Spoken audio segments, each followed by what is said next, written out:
AM Best is out with its highly regarded top 50 ranking of global reinsurance groups, appearing in its annual report on the global reinsurance industry. I'm John Weber for AM Best TV.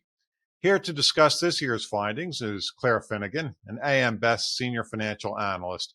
And Clare, for this year's top 50 ranking, AM Best retooled its methodology. Could you discuss what those changes are and why AM Best made the change? Sure, John. So this year we decided to completely eliminate primary premiums from our calculation of gross reinsurance premiums written. In the past, we had decided that as long as primary premiums were below a material threshold, 25%, we would include them in our calculation. But this year, what we really wanted to do was achieve greater precision in our ranking and to isolate those premiums that are being dedicated to the reinsurance space. What we're seeing in the market is a shift away from the more traditional pure reinsurers. A lot of reinsurance players have multiple platforms on the primary side. They might be moving into mortgage or the ILS space. And so this year we tried to eliminate some of that noise by just focusing on the reported reinsurance gross premiums written. So, Claire, given the changes, were there large shifts at the top of the ranking? Yes, John, the very top of the ranking actually moved. So this year, Munich Re replaced Swiss Re as our top ranked global reinsurer, and that was largely due to the elimination of Swiss Re's primary premiums from the calculation.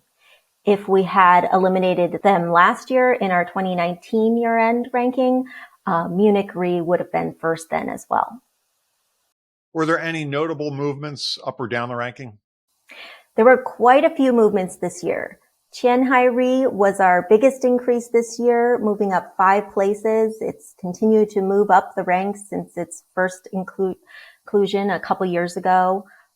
We saw Arch Generali and CCR all move up pretty significantly, along with Validus.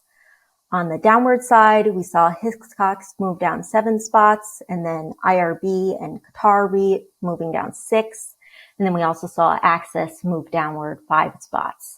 And I think both the upward and downwards movements, there are 2 key stories behind them. First, one is that we've seen and continue to see significant rate increases that are driving premium growth. However, for some of our companies and some lines of business, the rates on the reinsurance side have continued to lag those of the primary side. So for those companies that have access to multifaceted platforms, they've then allocated their capital to these different platforms appropriately. Secondly, we've also seen, due to the pandemic, a lot of exchange rate fluctuations that had a significant impact on results this year. One important thing to note is that we convert all reporting currencies to US dollars, and currency appreciation and depreciation vis-a-vis the dollar this year was quite significant for a lot of companies on the ranking. Thanks, Claire. Thank you, John. Good to be here. That was Clare Finnegan, an AM Best senior financial analyst. You can find the full ranking online at ambest.com. For AM Best TV, I'm John Weber.